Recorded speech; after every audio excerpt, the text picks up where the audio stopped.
Here we go. Okay. Hi, everyone. I'm Erik Franke, Franke, Eric, different versions for different countries. Call me Eric, that's enough. I am happy to talk about my past, actually. Making gains in the cold, in-season training on the Bobsleigh World Cup circuit. So, believe it or not, I used to be a bobsleigh athlete. Until not so long ago. I retired earlier this year. I'm now working as a coach, but I'm very happy to share my experiences, a little bit of my knowledge, and I'm sure that some of the stuff that you'll be hearing is quite unique to the sport of bobsleigh. Call it bobsled in America. I will stick to bobsleigh for now, and yeah, if you guys are ready, then I'll just go ahead with my presentation. Is that okay? Yeah, thumbs up. Let me start with a quick introductory video as to, yeah, just to give you a picture of what I used to do for a living, basically. And I hope that it'll work and load. Yeah, it looks good. I'll just shut up for a second and let you enjoy the pictures.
Okay, that gave you hopefully a little bit of an idea of what it was that I used to do. Just to give you a little bit of background info on myself before I will give you more info about the sport of bobsleigh. And yeah, as I mentioned, my name is Erik Franke. I was born in 1989 and have a background in track and field. I used to be a sprinter. I started quite early, 1997. You do the quick math and you'll figure out I started when I was 8. Actually, shortly before my 8th birthday, to be precise. And yeah, all the way till 2014. That was my big passion and a big part of my life, and brought me a few national titles in sprint events, relays. Okay, I wasn't that good. I need to be honest about that. And that's what brought me actually to a decision in 2014 to end my career in track and field as a sprinter and to become an automotive salesperson. Not something completely different, right? Especially compared to what I do now. Took me 3 weeks, woke up one morning and I realized, well, I have this idea in my head and I've had it for a while to try out bobsleigh. And I've had a few friends that made the transition from sprinting to bobsleigh. And I never thought I'd be any good. I'm tall, skinny, not very strong, but also not very weak. So anyway, I don't think, I never thought I'd be a good match. But you know, that one morning I woke up and I was very driven. And sorry about this, by the way. And I was very driven to at least try. So I contacted my good friend Flo, who has been in the sport for a few years already, and he brought me to the lovely town of Altenburg in Saxony in Eastern Germany. Yeah, and that's where I first tried out for bobsleigh. The coaches begged me to stay as they saw my results. I had no clue what I was doing, but apparently it was good enough. So that's what got this whole thing going. And I saw a potential career for myself. I had my fire was still burning to make it as an athlete, and I wanted to give it a go. And well, the rest is at least my history. The rest is history. Sounds like it has changed the world. It has definitely not. But I have mentioned here my Olympic silver medal, and I've also made a few world championship appearances over the years, and also brought home a few medals. And I have actually just counted in preparation for this presentation that I have competed in more than 60 World Cup races, and I definitely didn't feel that many, but yeah, over the years, you know, that it adds up. Nowadays, I work as a speed coach in a variety of different sports, mainly soccer, track and field, and also bobsleigh. And I also sometimes get the chance to share my story publicly, and I'm very happy, very happy to do that, and I'm very enjoying that as well, away from standing on the field and coaching athletes, to just talk a little bit about my own experiences. All right, a few basic facts about bobsleigh. I trust me, there's so much to learn. I know they say don't put too many facts into one slide. I did my best. I'm sorry. But nowadays we have 3 events. It used to be 2. Now we are joined by the monobob, which is a single person sled, competed only by female athletes, and 2 and 4 person teams. To be precise, the 4 person team is actually a 4-man team, because the women do not compete in four person events. Yeah, we have a 4 to 6 weeks preseason. I will dive into that a little bit later, because it has a big relevance in the training setup, the programming, and you will hear more about that later. The season is divided into 8 World Cup races.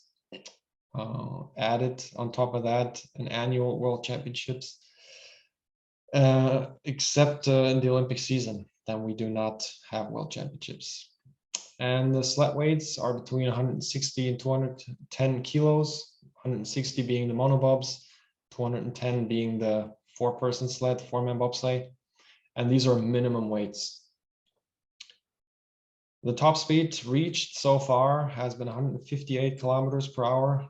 Anyone not familiar with kilometers per hour or the metric system, this is 95 miles per hour. And the top speed at loading, meaning at the end of the push, when everyone gets into the sled, can be up to 45 kilometers per hour or 27 miles per hour. And sometimes we reach G-forces up to 7G. Our backs are sometimes not so happy about that, but that's part of the game. What is required, basically? What as a bobsleigh athlete, what do you need to bring to the track, to the starting line? Well, you need to be strong, obviously, because I mentioned the sled weights, but you also need to be powerful. So that's when velocity profiling comes into play, or rate of force development comes into play, which is something we greatly focus on in training. I will talk about that later as well. You got to be fast, a fact that seems pretty obvious, but I have a feeling it's a bit underrated. Looking at the profiling that the teams around the world do, I have a feeling that the key facts are usually strength and power, speed not so much, but it's very, very important. You have to be resilient. One thing about bobsleigh, especially as a push athlete, is, and that's something you need to accept, otherwise you will never make it in that sport, is that you're spending about 5% of your time doing the thing that actually brought you there, meaning pushing a sled. And the other 95%, you are busy carrying that dang sled to the starting line, to the van, from the finish deck onto another van. You're setting, polishing runners, sanding runners, putting them on the sled, taking them off. This takes a lot of time taking care of the sled, and it sounds at times like we are actually more doing the work of mechanics, and it's true. You have to kind of be. Trust me, I'm not talented with my hands in that sense at all. But I, over the years, managed to at least get the job done. Never broke anything, luckily. Obviously, you have to be a team player as well. That seems to be logical. Even in the monobob events, you are relying on helpers. So be kind to people, and you will be rewarded with helping hands. And just to give you a perspective also, that the average weight for a male athlete in the four-man crew is 105 kilos, a bit over 230 pounds, including kit, helmet, everything you need when going down the icy tracks. For female athletes, that's 80 kilos or 176 pounds. Okay, so now you have a few key facts about the sport and what it takes. So let me give you an overview of the average year in bobsleigh. So we have one season, unlike track and field. Most events in track and field, you would have 2 seasons, indoor and outdoor. This is not possible, obviously, in bobsleigh. So we would start our prep pre-season training in April. Some would do it in March. Others would start in May. Also depends on the next season schedule a little bit. But that's the time between April and August when you can solely focus on athletic training. So what you do is you sprint, you jump, you lift, you push.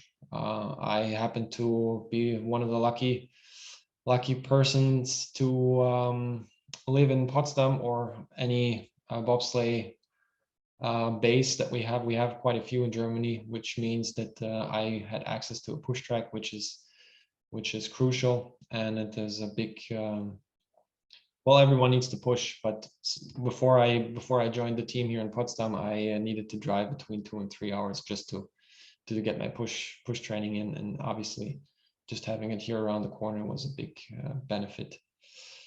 Yeah, so in September, after the preseason training has been mostly done, we would taper for the first time and then try to peak for single push testing.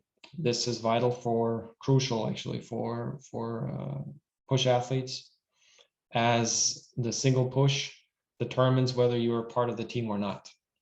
Obviously, there's only a limited amount of spots, 4-person sled, 1 driver, 3 push athletes, plus you would have 1 or 2 spares.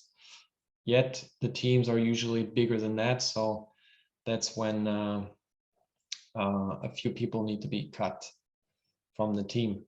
There will be a chance to get back, though. I will show you later.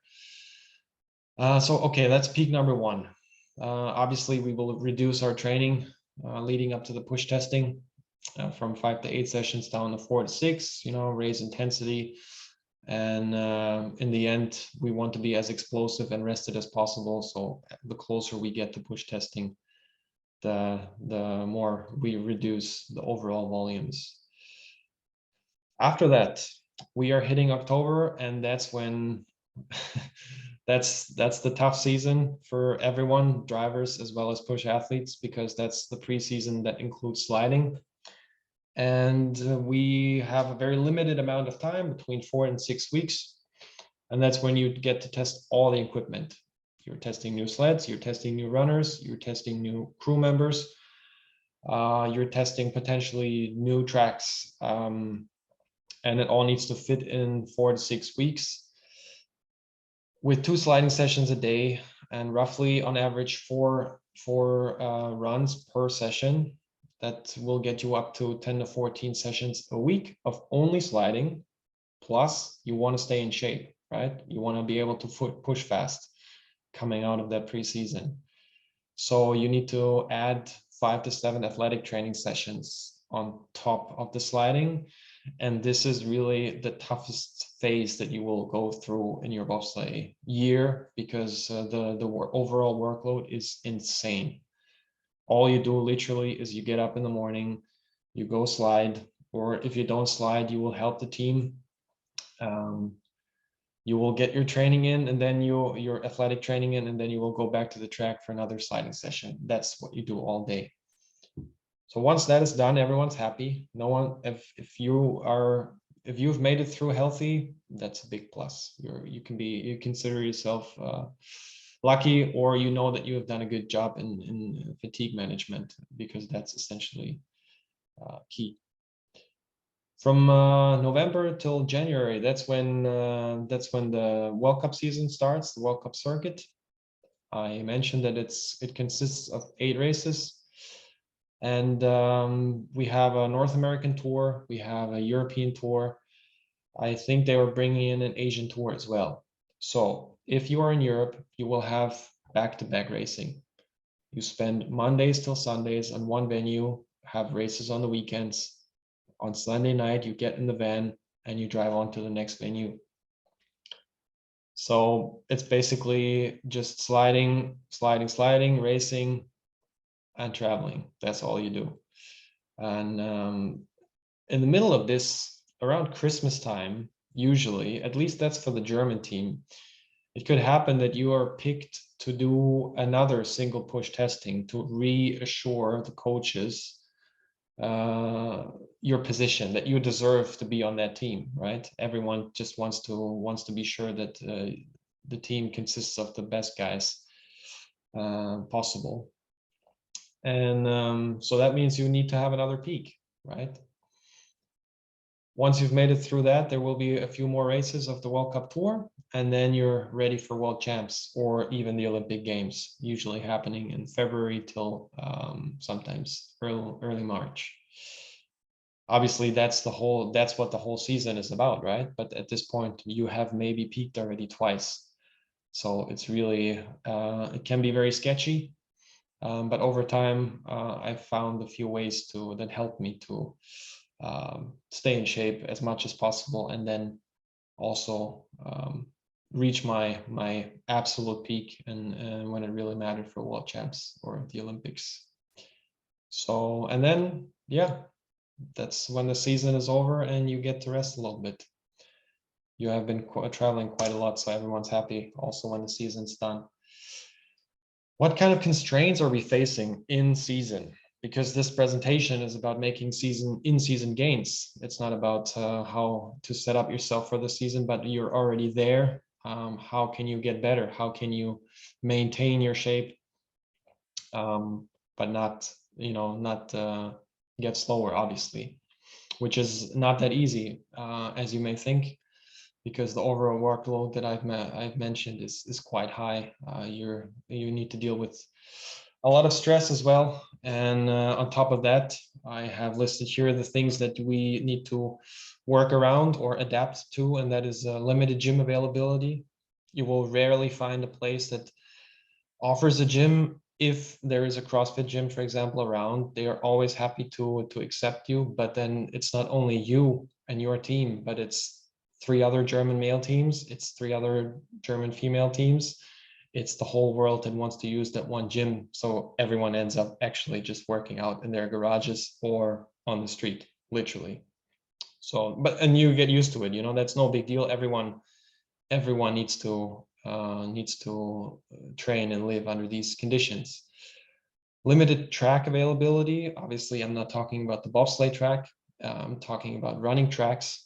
So to ensure proper sprint training, you will need to get a little creative to get the work done on that front. The weather conditions obviously are also always a big challenge, and that's probably the most unstable component of all of this, as the weather can constantly change. Traveling, as I've mentioned, at least once a week, you'll be traveling. Well, time, there's never enough. And as I said, that the actual job is 5% of what we actually do. And the other 95% are all around sliding, basically. And obviously sliding is what gets you the medals and what you are measured by, the sliding results, the races. So you need to find a way for yourself to kind of push those 95% aside, have your focus on the 5%, but understand that the 95%, they still need to be done. Okay, you need those 95% to show and shine with your 5%. That's something I needed to learn. And it took me a little bit to get used to that. And I know I'm not the only one, but sure. Quick question, if you don't mind. Yeah. Just going back to the push testing, how it's one single push. Maybe you'll explain it, but just in case you don't, I'm really curious what that actually looks like. Okay, of course, I have not prepared a video of a single push. Sorry, you can explain it. Yeah, I'm super interested. I will explain it. Okay, so it's in our case, there's different setups for the training here in Potsdam where I live. You can imagine it a running track that goes downhill, right? And it has rails on it. And on those rails, you can put a sled that is specifically designed to fit onto these rails. It does not look like a bobsleigh. Its only purpose is to be pushed. Okay, you can add weight to it. We have the handles. You know, you have guys pushing on the left. You have guys pushing on the right. You have the pilot bar, and then you on the back side, you have the brakeman handles. That was my position in the back or in the middle, if you will. And it's really just a metal frame on wheels. Yeah, it's super simple, right? And then you push it down the hill, everyone gets in, and then you have a braking hill on the other side, in our case with the bungee rope to slow down fast, and it actually slingshots you back to to the start. That's very convenient. Okay. And that, you know, the same setup just on ice would be thanks, danke Mirko. For the single push testing. It's in an ice house, right? So, but everyone is pushing on their own. Crazy. So you get measured by how quick you are. Exactly. Yeah. Yeah. Fuck. And you get, how many goes do you get in one push session, or like one push testing? What's that? How many attempts do you get? One. You literally get to do it once. So if you slip, Yeah. Well, yeah. So if you slip, you're fucked. You do it once per handle, right? So Yeah. you have 3 handles. You can technically push 3 times, but each handle is a different competition, right? Yeah. So and look at it this way: if you are standing on the blocks and it's the 4th run of the Olympics, you only have that one try, right? Yeah. If you slip or if you screw up, you can't go ask them to stop and get back to the block and go again. It doesn't work like that. So that's on a smaller scale a way to Train mentally. Yeah, also, you know, to prove that you are mentally capable of you know, withstanding the pressure. That's fucking fascinating. Jesus. Yeah, that's like next level. That's something that you don't really, I guess, coming from a football world where you get so many opportunities and stuff like that. It's kind of, yeah. Well, you know, yeah. every sports has its challenges, you know, and of course you can also argue for us the job is done within 5 seconds, whereas in soccer and football you go 90 minutes, more time to fuck Yeah. up. Yeah. Which, No matter however way you who- look at it, but it's just, yeah, yeah. it's just the brutality of that is insane, right? Yeah, crazy. Thank you. I'll turn my mic back off. Yeah, I'll jump back to what you actually need to get fast, and that obviously just a catchy title, but a few things that I think are truly necessary to get some quality work in, and that is a straight line of at least 20 meters. Obviously, more is better, and the surface needs to be even, but we don't need a running track. Concrete is fine. In fact, concrete actually, I mean, it's not that easy on the joints, obviously, and the passive structures, but it will make you run faster. Ground reaction forces, and you know, it's just something closer to the ice. Ice is obviously also super hard, so concrete just works just fine for us. Sometimes you will have to deal with running on snow, on ice. Side note on that matter, track spikes also work fine on snow. I have learned that. and I would have never tried if it wasn't for bobsleigh. Yeah, an incline, decline are nice to have, not necessary, but since every bobsleigh track is located in some, at least on some kind of hill, you will have a decline / incline to be used for either resistance running or overspeed running. I'm a big fan of overspeed running, so I would try to get my workouts in there, part of it at least. A barbell is nice with weights. You do not need a rack. Again, if you have a rack, it's great, but I'm just talking about essentials here. So a barbell is nice with some weights, and rubber bands for sprinting, resisted sprinting, and warm clothes, obviously. But these warm clothes also need to allow you to move properly, right? Okay, so our in-season training focus. Obviously, there are different perspectives. This is what I'm sharing here is my own perspective and the things that I am paying attention to and the coaches that I've worked with in the past. But I have for the most part of my career, have trained coach myself. Just the past 2 years, I have worked with Patrick Seile, a very good coach who now works in Switzerland. And these are, my own experiences. Yeah, as mentioned, RFD, peak force is very, very important. Rate of force development, very important. We are talking about explosive movements. We're talking about essentially moving an object, a heavy object, as fast as possible. Maximum running velocity.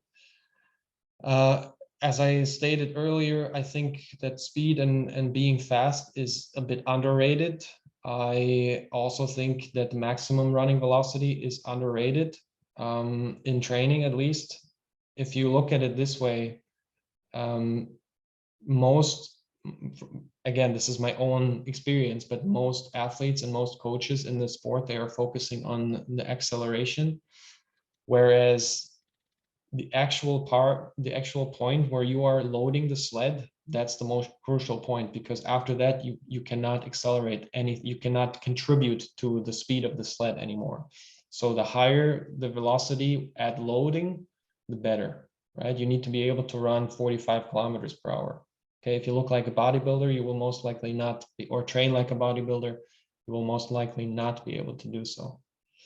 System stiffness sounds a bit fancy. I'm just basically talking about your body's ability to withstand external forces. In the sprinting context, ground reaction forces are a big subject here, and the ability to withstand these forces. Yeah, technical abilities in sprinting and pushing. Overall mobility and short-term rehab and prehab. The season is crazy stressful on the mind and the body. So everyone is always dealing with something on a smaller scale. And so we are always rehabbing, basically, at the same time, always prehabbing. I will not dive into all of these, but the first 4, as I think they are the most relevant for the training, and also the most fun to dive into. You guys cannot see, can I minimize this? Yes, good. Peak power, RFD oriented training.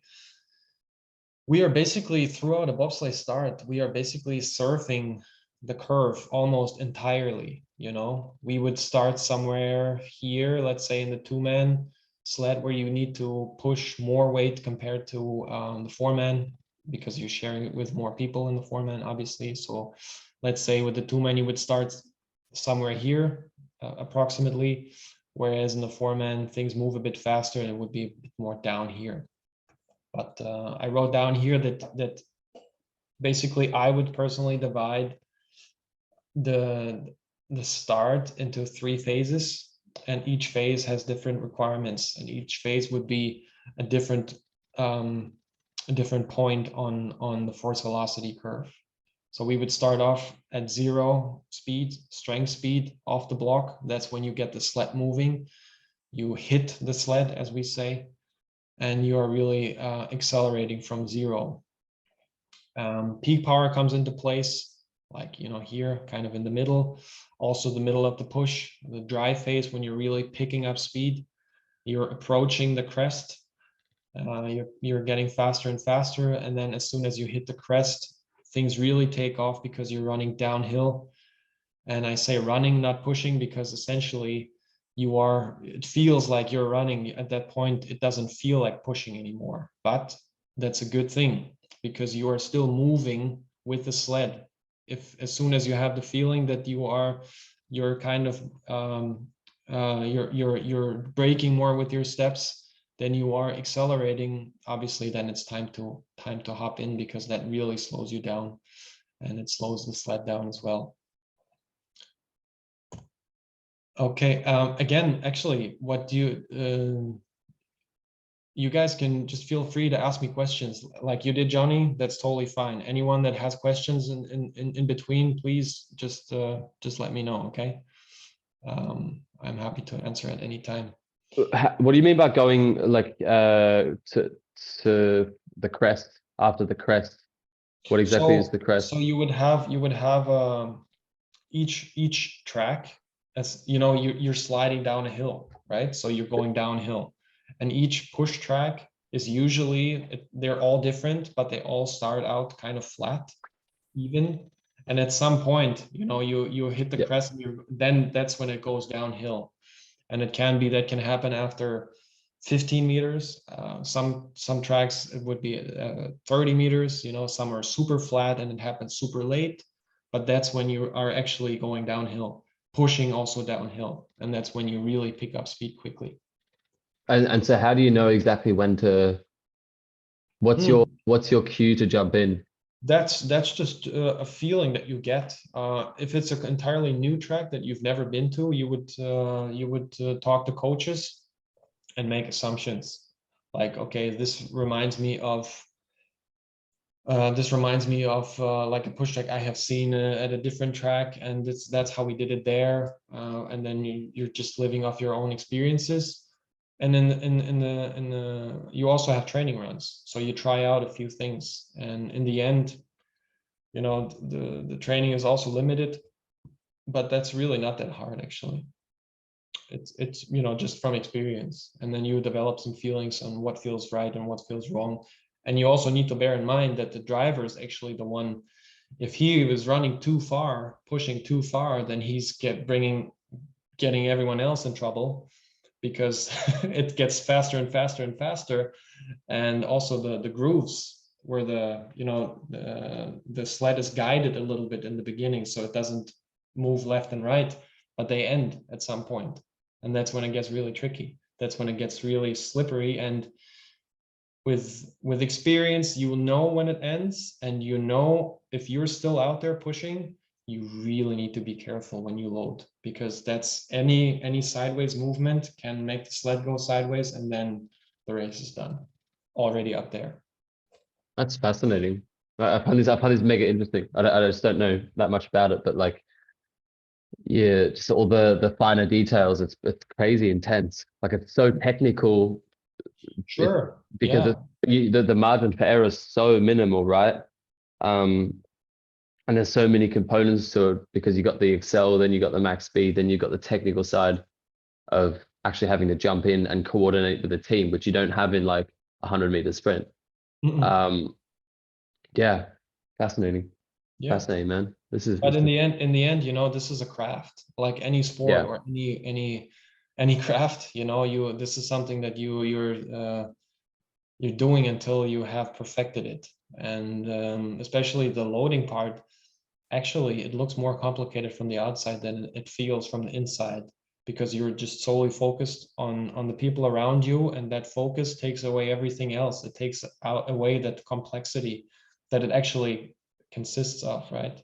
Which makes it easier to handle in the moment when it matters. But yeah, there's a lot of details to mention. Yeah, super interesting. Yes. So to give you some examples, what we would do to train on these components, like in this case peak power and RFD development. I have a few video links that I hope will work out. And in the first example would be a high pull, clean high pull, but yeah, it seems to be loading. Obviously, with any Olympic lifting derivatives, it's really, there's so many different variants that you can choose and pick. But in this case, the more this is a good friend of mine, GB bobsleigh athlete Greg Hackett, performing the lift, and the more weight you put on the bar, the slower you get. But the point, I think, is getting clear. You know, this guy is tiny for a bobsleigh athlete, but he's strong too.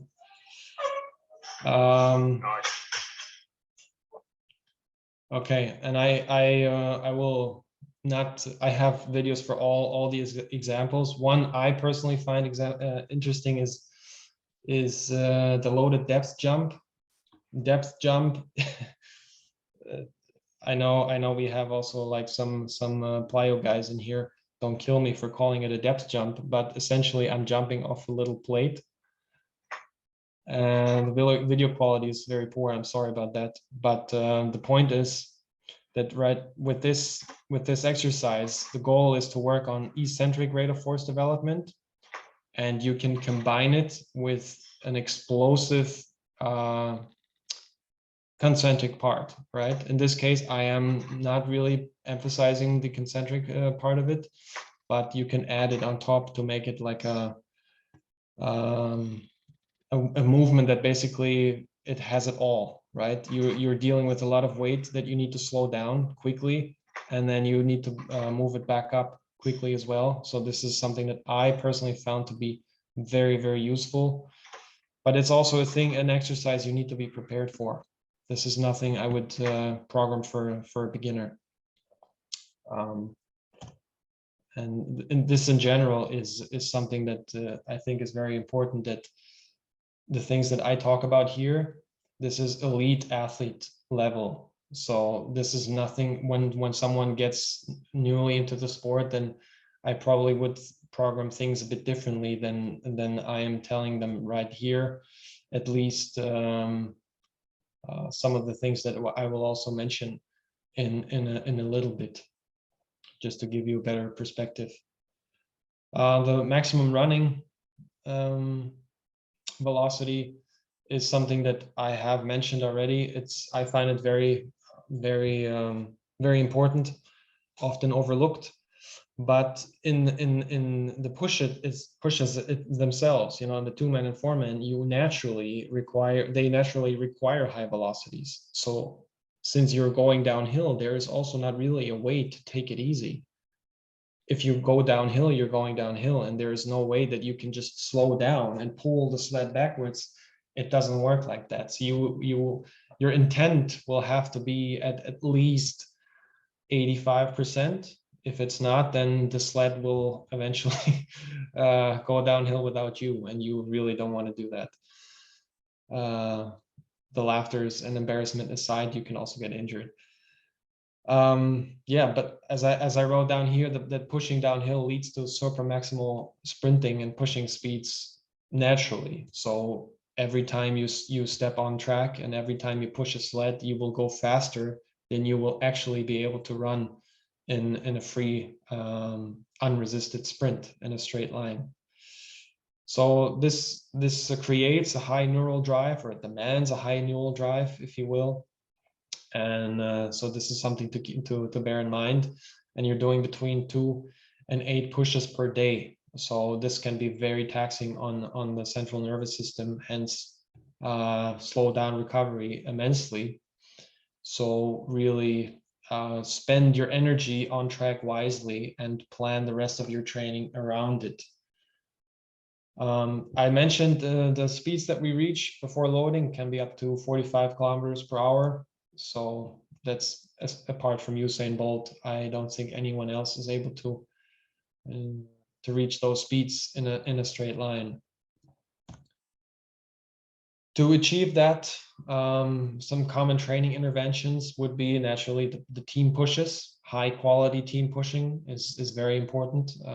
Use the times and the pushes that you have wisely. They are a big part of the training as well. So are unresisted sprints.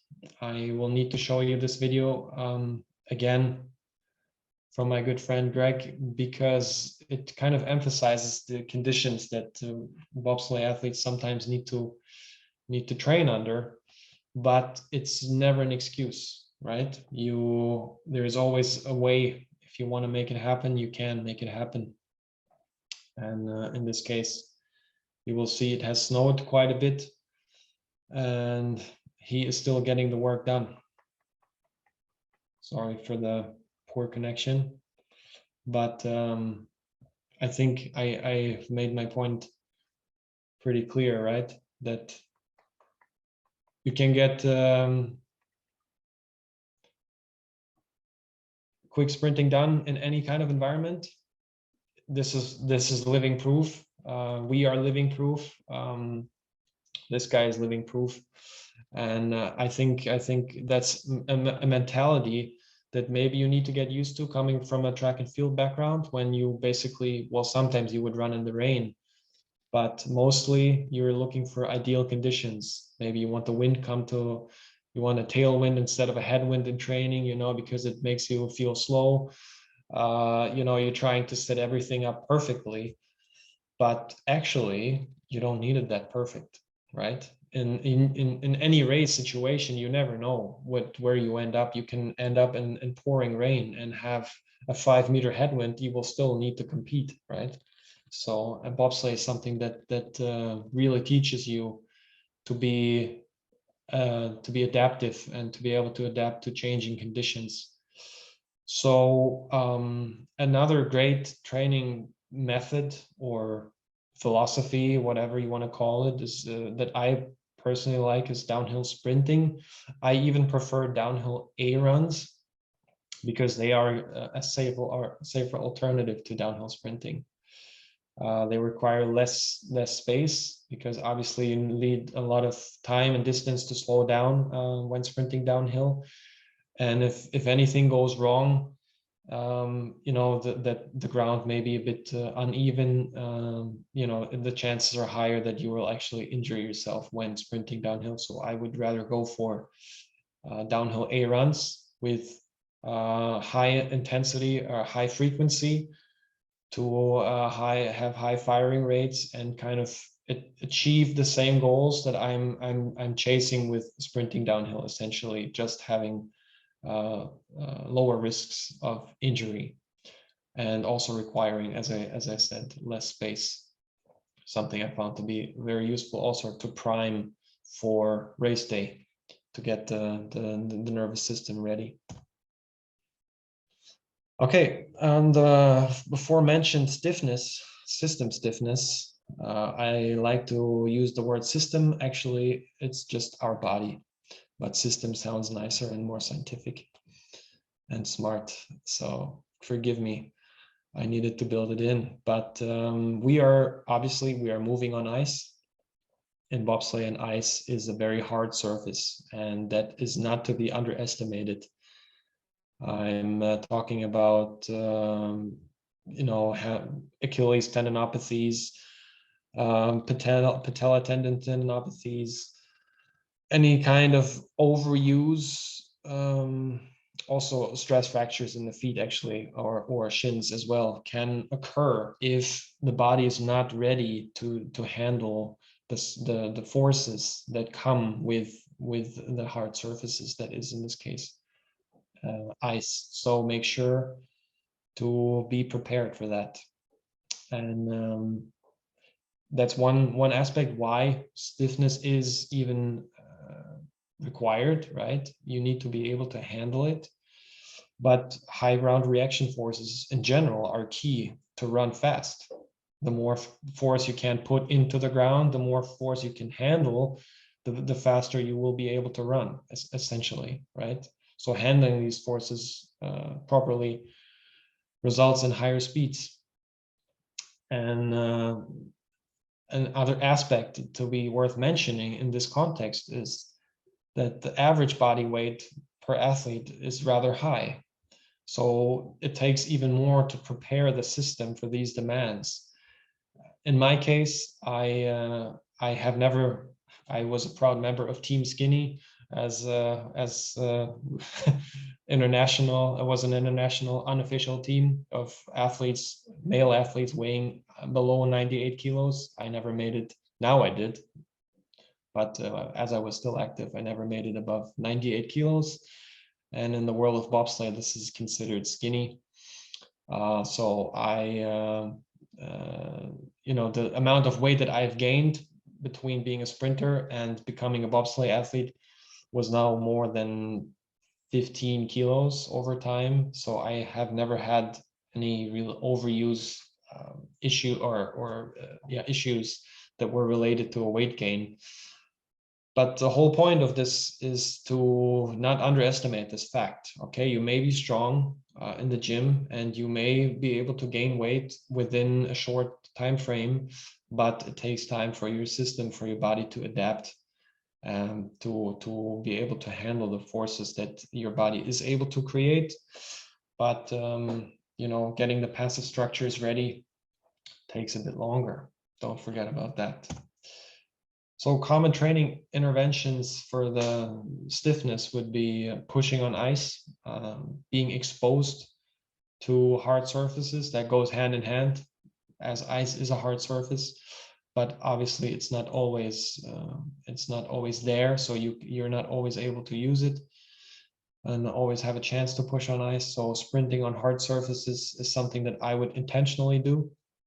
I would go out and run on concrete at times, not all my workouts, no, but I would try to make sure to be exposed to them and to not surprise my body in a negative way when the winter is around the corner and we will actually get back on ice.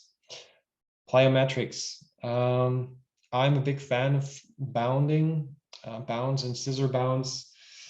At high speeds is something that I found to be very, very helpful. I will underline this with a video as well, if you don't mind, even though I think it's my computer actually that is making it hard to load the videos fast. I hope you can forgive me. But I just want to, again, give you a picture of what I have in mind. And that is also something that really needs preparation. Okay, this is nothing that I would program for beginners that are new to the sport. Okay, now I will have it run a few times. If you look at essentially, it's obvious what I'm doing. I'm doing scissor bounds, but managing to essentially you want the knee angle or the knee and the ankles to be as stiff, also hips, as possible. And to achieve that, if you are able to achieve it, also repetitively, you are primed to handle the forces that are, I think, required to in the sport, right? Okay, sorry, I was jumping ahead on. Just one thing I wanted to mention here is also that reactive jumps with short ground contact times would be something like hurdle jumps. To give you an easy example, would be something that are commonly used to set up the system as necessary to handle the forces needed. Technical abilities, as with every sport, also they are very important in bobsleigh, and they are also often overlooked because I have a feeling that it's easier for many athletes and also coaches to just hit the gym and get stronger. But without the proper technical abilities, you will never be able to transfer these gains in strength and power onto the ice if you're not specifically working on the coordination side of things and the technical abilities, in this case of sprinting, as well as pushing. Sprinting is important to us because we are actually spending a lot of time warming up without a sled. Just a general training like sprinters almost. if there is no sled accessible. So you need to have proper sprinting mechanics as well. Also, it's key in injury prevention, and you want to stay healthy, you want to be able to perform. So you should make sure to run properly. And probably the most important factor and why even to train technical abilities is that it increases the efficiency. The lower your energy expenditure, the less energy you spend at the beginning of the push, the more you have to spend later, or you can spend later in the push, equaling in higher top speeds, if you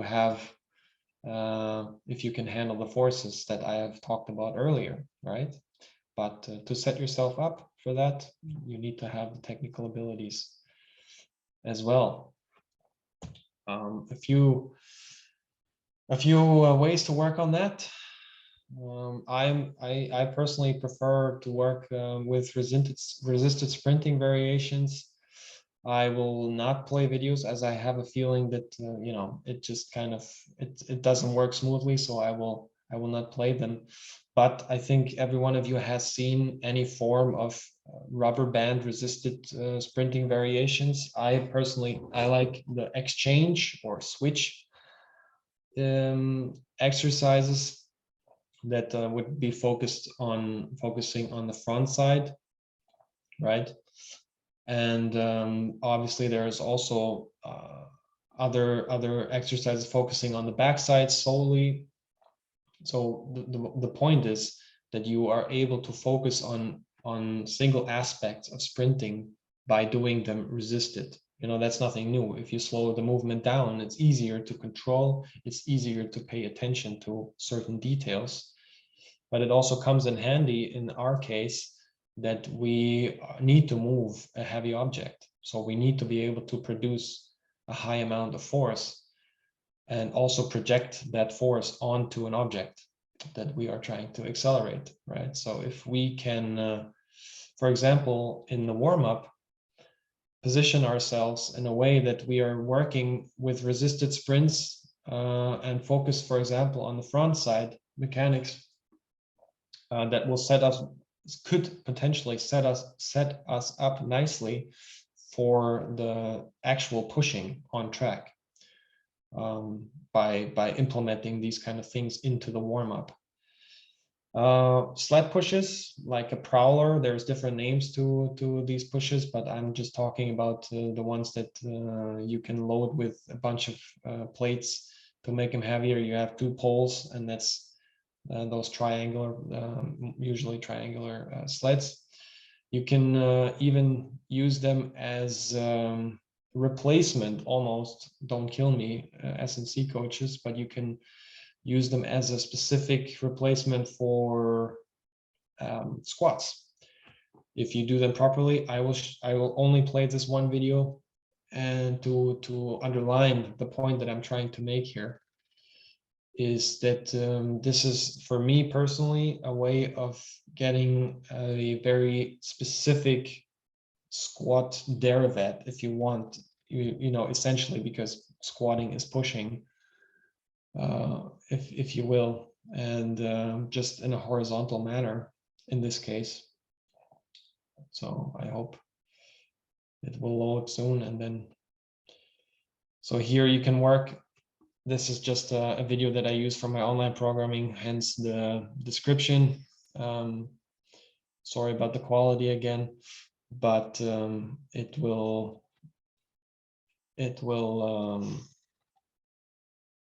just underline what I'm talking about, right? That you want to push through the glutes, you want to have a nice shin drop, shin roll, also ankle mobility, right? And you want horizontal force application. And this is a super slowed down movement. So for me, this is actually, as I said, something that I would consider as a squat replacement if you have the space and if you are looking for something that is maybe a bit more specific, right? It can also work fine for sprinters. We're moving in the same direction as sprinters, essentially. Same thing can be done with lighter loads, same setup, same sled. I will not show this, but yeah, just to I hope I could make my point clear. First, as to some interventions I would use to work on technical abilities. Okay, so all of these, that's something I would like to mention. All of these are slowed down movements, right? So there are some ways, maybe in combination. I have mentioned the contrast versions here, that I would, for example, do a resisted sprint and then pair it with a non-resisted sprint to first of all challenge the nervous system, but also this will challenge the technical abilities, as all of a sudden the same movement that you just slowed down is now getting back to regular speeds, unresisted speeds, and it feels like you're going at 150% speed. So you need to be able to handle that. An exemplary race week I would like to give you here. So race weeks obviously only happen throughout the season, throughout an average World Cup week. You know, I would start with a full gym session on Monday. Bear in mind that yesterday on Sunday, there was a race. So we are coming from France, going to Austria, you know, driving a few hours into the middle of the night, but then we have all day on Monday to only focus on athletic training, in this case a gym session that I chose. The reason I do that is because from my own experience I was able to handle gym sessions as they were not that taxing, like they were not that challenging and demanding from a neural standpoint. I was rather able to, I think that's also logical, that I would rather be able to squat past race day than go out and sprint, you know, full on. So I would make sure to hit the gym at regular volumes, regular intensities to get proper adaptations and stimuli. Also, one reason I'm choosing that Monday to do it is, yes, we have the full day to focus on the training, but also it's the maximum amount of days away from the race weeks, right? So I will be a bit fatigued after this session, maybe on Tuesday, but that's okay because I still have 4 days in between to recover at least somewhat well and be ready for the race weekend again. Okay, so that's the Monday, right? I would do some squats. I would do some of the exercises like the clean pulls, or also some thrusts, some full cleans, something like that. And on Tuesday, the first sliding session, moderate intensity, so at around 85% speed or intent, that's what I would go for. But pair the warm-up, implement some bounds into the warm-up. Not that many. Microdosing is key here. Not that many bounds, maybe 3, 4 of each variant, and that's it. And then diving into the sliding session. Wednesdays would be another sliding sessions with this full sprint warm-up. The reason for that is that that's also the only chance to move fast in between race weekends, right? That's nothing I would do right after the race weekend, as I've mentioned. So the Wednesday here is the middle that I chose. And also I would combine this with high quality pushing. So the 2 pushes in training that you have as a team on Wednesdays, they would normally be the ones where you are going like full on in training, of course. So you don't necessarily reach race speeds, but you're getting at least close to it. Yeah, on Thursdays, last sliding session, training session for the week, paired with a light gym session. I would here focus on peak power, reduce the weights, also reduce the volumes, move rather fast. And yes, on Friday, I would actually take the day off, really try to do as less as possible. Training wise, there's always stuff to do, getting the sled prepped and the runners prepped. But no training stress. And then it's race day on 2-man. Saturday's 2-man race, Sunday's 4-man race. If you're the top guy, then you're doing both. So that can be quite taxing, can be quite stressful. as you know, obviously every race is equally important.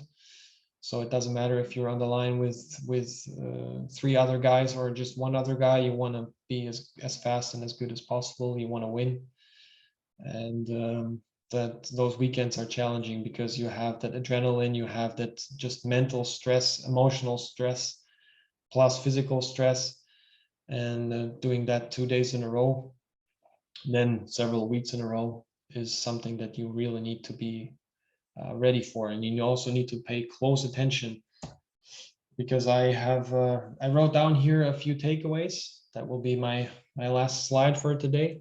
But the stuff that I just, you know, the race weekend, the stress is essentially what it all comes down to.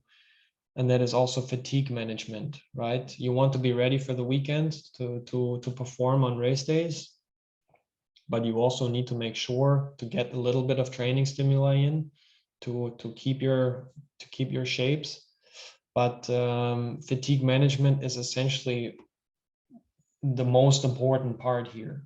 Okay, if you are too fatigued, fatigue in general is okay to a certain degree, but if you are risking to get injured, if you are risking to have to have negative adaptations, or I'm lacking the word right now, but you know, if you're actually losing some of your shape, you're giving up due to high amounts of stress and workload, then things are going in the direction that you don't want them to go. So make sure to stay as rested as possible. Also, always in a context of where are you during the season?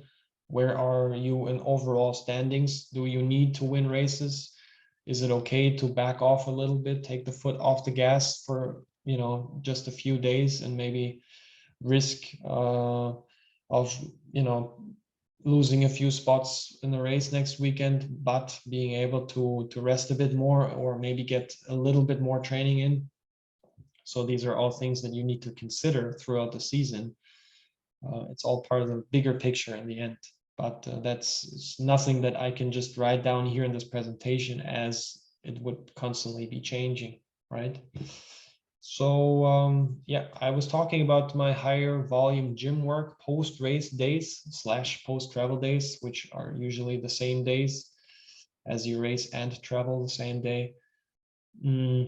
Something I found to be very helpful, and something that fit in the best on that specific day, and has worked out very well for me.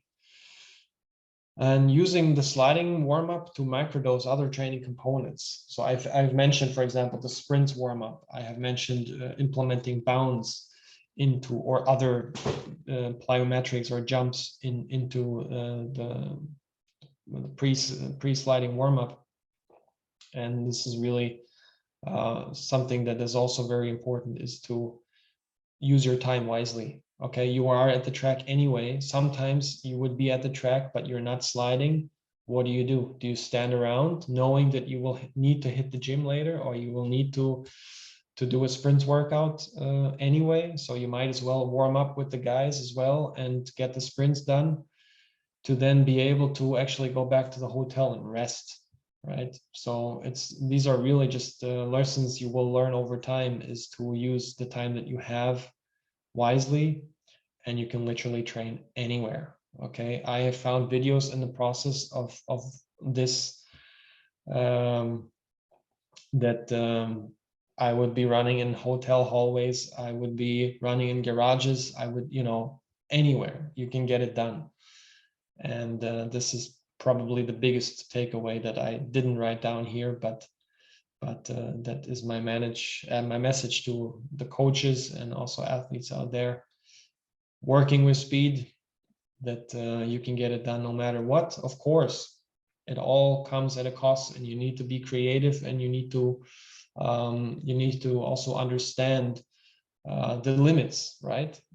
There is a reason why we would like to train like as sprinters in Jamaica, because it's warm and you have a nice track, and the surroundings are perfect. But that's not always, you can't always have that. But you can make gains also when it comes to speed and strength, even in not so nice conditions. I thank you for your attention and for your time. And I hope that I could give you some insights into this little world of bobsleigh in our little community. And also maybe you found some parallels to other speed related sports, or found some, yeah, maybe inspiration as well. I would be very happy about that. Thank you. That was amazing, man. If anyone's got questions, shoot away. I'll just say one thing. Um you underestimate how intensive it is, right? Like it kind of makes a lot of other sports just look kind of soft. I mean, I know they're not, they all have their own other issues and fatigue management and this and that, but it is a matter of like how high can you set your threshold, right? Everyone's got their limit, and it just sounds like you guys just had a pretty insane limit in terms of what you do and what you could do. Um, which is super impressive because it is highly neural as well, which is you can't fight a high neural stimulus. You just have to recover. Like you can't bullshit recovery and push through it. You just literally can't because your central nervous system needs time. But I was gonna ask as well, how about food? Like you guys must have eaten like just I don't want to know how many calories a day, but how did food and all that how did that all work when you guys were traveling on tour? Because that's a huge factor within recovery as well. Yeah. That's food is essential, right? When talking about recovery, but in combination with the times of the day when we would travel throughout the night, sometimes the only thing available is the golden M, or the rivals, but there's no way around it really. So we would try to avoid it as much as possible, but sometimes we just had to rather eat shit than don't eat at all, so to speak. But obviously this is something that our protein intakes were probably what we paid most attention to also keep the lean mass high, because essentially it's easy to kind of get chubby in bobsleigh because the weight requirements are quite high. And for me, for example, I would just eat, also eat candy and eat like unhealthy stuff to just get the calories in. It didn't do anything. All right, I didn't gain weight. Sounds like a dream, right? Now I know it doesn't work like that in real life, right? Now that I don't work out that much anymore, but it should be more emphasized than it was. But also understanding the regions that we were in. Okay, if you are in East Germany in a small village in the mountains, they will not know anything about proper, like they will serve you what they serve everyone else, and that is traditional food of the region. It's not vegan, it's not halal, it's not, just you will need to deal with what they give you essentially, and then try to make the best out of it. That maybe makes the most sense. But who funded? Was that funded by the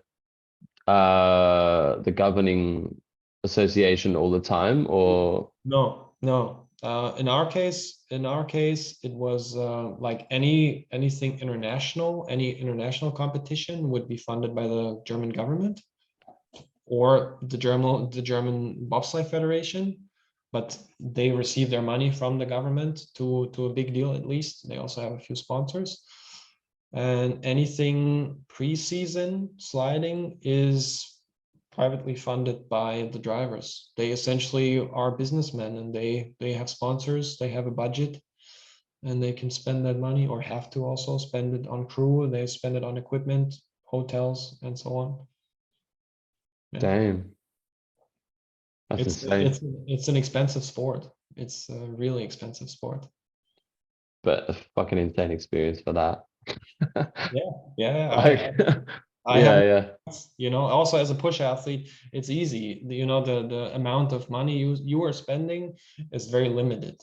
And also the amount, of course, you also get less recognition, you get less attention, but also the risk that you're taking is fairly small compared to, for example, a driver who gets more attention, but also carries more risk on his shoulders or her shoulders. Crazy. Anyone else have questions around that? Yeah, I might have to message you another couple of questions. I was just really interested. Mirko, Sam, welcome. Welcome. First of all, thanks, Eric, for your insights and your experience. I'm now interested in how you apply your experience and knowledge in other sports. Like as you said, you're also working as a speed coach in soccer or maybe other ball sports. You don't have the luxury of 5 power or speed sessions each week.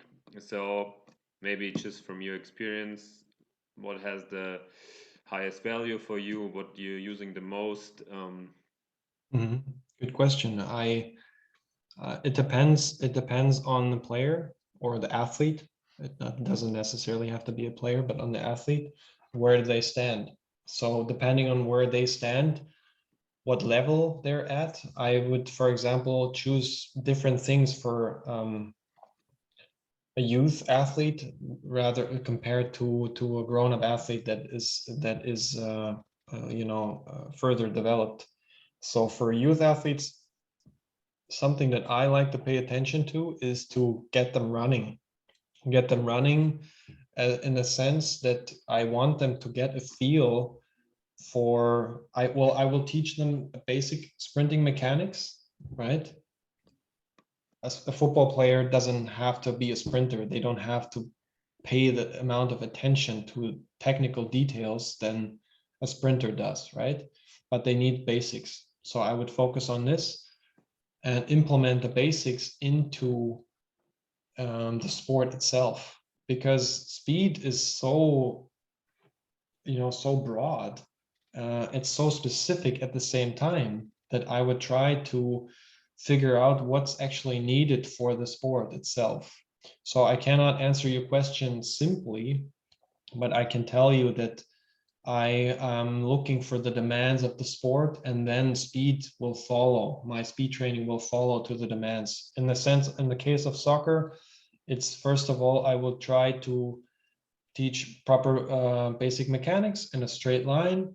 Once that is achieved, I will move on to change of directions and then make it more game specific into trying to set up a game specific environment, right? And then have them implement the things that they learned along the way into what they actually need, and that is to play soccer or football. So I hope that and also, sorry, but what you said, how my background has influenced me. I don't know if my background has influenced me as the experiences that I have made, but my background has definitely influenced me as the people that I have met and the coaches that I have worked with, as well as coaching myself, is to understand that speed is very diverse, and that my biggest mission as a coach probably is to get athletes to understand actually what I want them to do, to then make their own decisions, essentially, right? I don't want to be a speed coach that is superior to an athlete, but I want to be a teacher to them, so eventually they can make their own decisions. That's a bit philosophical right now, but but just to give you a better understanding of the work that I'm trying to do. So you primarily work with individual athletes, not in a team setting, right? Both. Both. But what I do is solely focused on speed. So whenever I'm meeting athletes, whenever I'm working with different soccer clubs, for example, like also professionals, then it would be in groups of sometimes 12 or sometimes even 15, right? So there's big amounts of people involved, and I would then just try to get them I want to give them a feedback to what they do, so that I need to find the balance between having an eye on each individual of the group and still keeping them busy, right? Because with 15 kids, essentially, it is hard to give each individual exactly what they need. And then I would rather try to break it down into trying to find, I would try to give them a tool so they can find movement solutions themselves. Maybe that makes sense the most. I'm a big fan of Franz Bosch, for example, and that's essentially, it's not about just telling them to lift their knees or to give them an external cue, but to maybe give them a constraint that will help them to find a movement solution on their own. Also, that makes my coaching work a bit easier, because I don't have to give detailed feedback to each and every one. That is maybe also not as sustainable as if they figured it out themselves. As long as you accuse the constraints are the right ones. Yeah, well, Yeah, that which is the art of it then, right? yes, Yeah. Yeah. exactly. Did I answer your question? I have a feeling I was just talking like around. I didn't expect a clear answer or yes or no. I was just Okay. interested in your experience. I'm following similar approaches, also working with a lot of differential learning, and especially I'm working in team settings with athletes. I make sure they're sprinting like they get a minimal effective dose of sprint work done.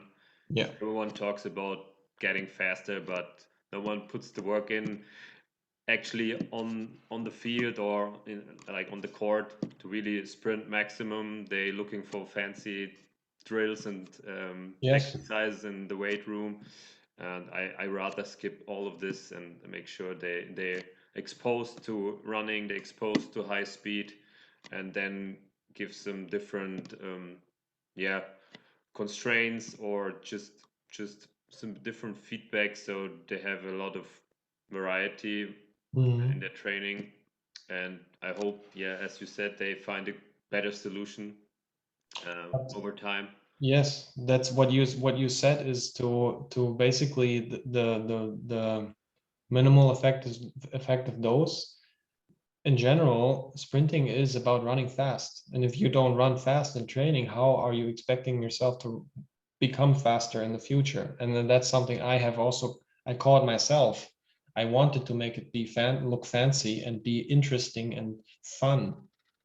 And there's nothing wrong with that. But if you're not getting the basics done, and if you don't have the basics in the program of the day, right, then all that fun is not getting you anywhere if you don't actually have them sprint and move fast, run fast. I think that's probably especially in the football/soccer world. It's very easy to get lost in fancy drills rather than getting the simple work done. Always in this strength and conditioning world, you Yeah. can get lost in drills. Yes. True. Did you have a question? No question. I just wanted to say thank you. It was very interesting. About 10 years ago, a couple of the baseballers were actually called up and were on the Bob team, and they had a sprint trainer. And I couldn't imagine anything like, why would you have a couple of baseball players? They were some of the bigger guys, but after that, I can definitely imagine why. So very interesting. Thanks. Thank you. Thanks to everyone. I'll put the recording up ASAP. Might take a couple of days, but there'll definitely be a few people who'd message me quite a lot actually who want to get on board that. So Eric, thanks again. Where can people find you? Because I know that you're also doing some remote speed and rehab coaching. Yes. So That plug that in. I have Well, my Instagram handle, it's not really private account. I also post training related stuff there, which is b.eric. And then I have at remote speed, which is my work account. But to be fair, it has been quite silent for a while. I need to do more on my work account. But you can reach me on my private account as well, b.eric. Thanks, guys. Thanks again, Eric. That was amazing, man. Thank Have you. a good night, everyone. Yeah.